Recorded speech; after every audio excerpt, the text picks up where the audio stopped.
Hey everybody, Mr. Regan here, and today we are going to be looking at the very beginning of our egg drop pod activity where you guys are going to be conducting an experiment where you'll be creating a drop pod that is going to protect a very fragile egg.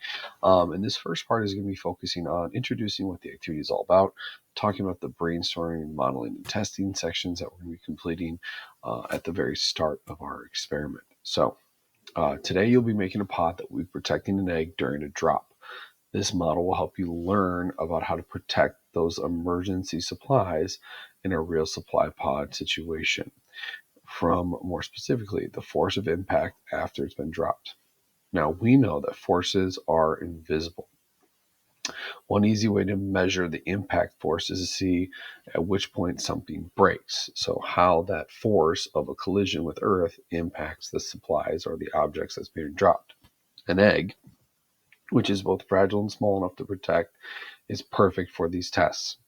So, in order to reduce and minimize the impact force of an egg colliding with the ground, you'll be working with your group to design and test one egg drop model using some of the example materials that you see here. Now, the design that you create will need to take into consideration the mass of the pod you create.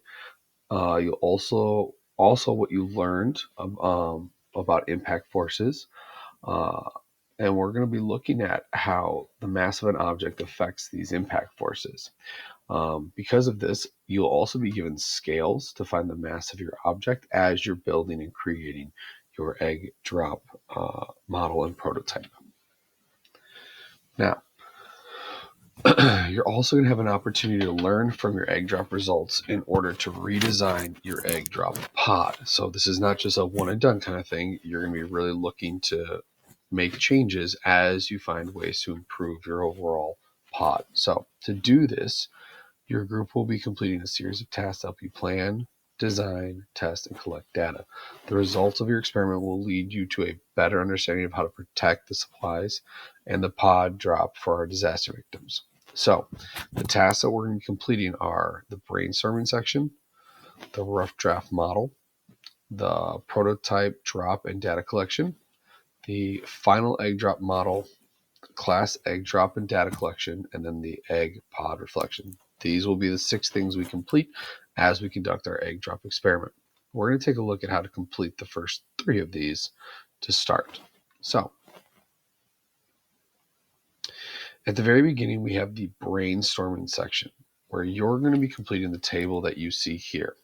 There are 5 constraints to the pod that you're going to be making for the egg drop. Okay, one of them is you can only use supplies that I provide you. You cannot bring things from outside. The objects that you can select from are in that link there. So as we complete this table, you're going to be looking at the materials and deciding what do you want to use. Okay. You cannot change the egg provided in any way. So you can't hard boil it. You can't mess with it. You can't put anything on the egg. The egg just needs to exist as itself. The egg must easily come in and out of whatever your pod device is, so that we can see when we drop it if it was successful. We can't just bury it in a bunch of stuff. And you cannot make a drop pod that's larger than a 1 foot by 1 foot by 1 foot object. Okay, we'll have measuring devices and stuff for you to make sure that you fall within that constraint. And then last but not least, the egg cannot have any visible yolk when you drop the pod to be considered successful. So as we go through it, if there's any yolk, unfortunately your pod did not work. If there is yolk, if there isn't yolk, then you've created a successful egg drop pod. So for this part, what you're going to be doing is selecting some materials from here. So maybe let's say that you want to use cotton balls. Okay. Purpose of this material, you're going to tell me how you're going to use it. So maybe you're going to surround the egg in cotton balls. Okay. What are the benefits and the drawbacks? This is where you would make connections to how this is going to help your overall pod. So might talk about what your goal is, what it's going to do for the egg, how it's going to be helpful, and then maybe talk about what's not helpful about it. You're going to do this with all of the different materials that you feel you would need, materials that you think are going to help you build the best pod. And then after that, you're going to actually dive in to creating a model of what your pod would look like. You're going to click on the modeling tool here, and that's going to take you to a page where you're going to create a digital model. That page looks like this. You'll notice there's an egg in the middle, and there are 4 directions to help you begin creating your model. All of these are geared towards helping you put in different shapes, images, icons, labels, and such, and descriptions to help show me what you want your pod to look like. You get to develop and make it however you want, following those 4 steps. Once you're done, you would screenshot that in here so I or any other engineer or scientist could be able to follow your model and recreate what you want to the specifications you want. So think of it almost like a blueprint in a sense. After that, you and your group are going to do a pretend or a fake egg drop. You're going to be given a fake egg, and you're going to be dropping it from the height of your tallest group member. In order to help you collect data that's going to help you improve your overall model, there's a data table here of data that you're going to be measuring and recording.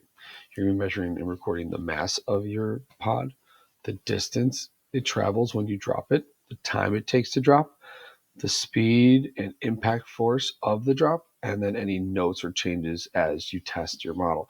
You're going to make any changes and edits to your pod as you build your overall model, and then you are going to record your data down here. Okay, so for example, maybe I have an egg drop pod that's 5 grams. I put that on a scale and I measure it. We measure the distance from me dropping it to the floor, and that's 60 inches. We time it, and it takes 2 seconds for it to be let go and dropped and hit the floor. We calculate the speed, so I take the distance, which is 60 inches, divided by the time, which was 2 seconds, and I get 30 inches per second. And then the maximum impact force, that is the most force that could impact the pod that I drop. I take the mass of my pod and multiply by 9.8 meters per second squared. That is the acceleration of gravity on Earth. So I get 5 times 9.8, I get 49 newtons, meaning at the very most, 49 newtons would be affecting the pod when it hits the ground. And then lastly, any notes I have for your changes or things you want to make different about your pod. You'll do 3 practice trials, and then that will end your overall prep and creation of your pod. So go ahead and ask yourself, do you understand what your goals are for the egg drop experiment? And you understand how to complete the next 3 tasks to create your egg drop pod? If you have any questions, reach out. Otherwise, good luck.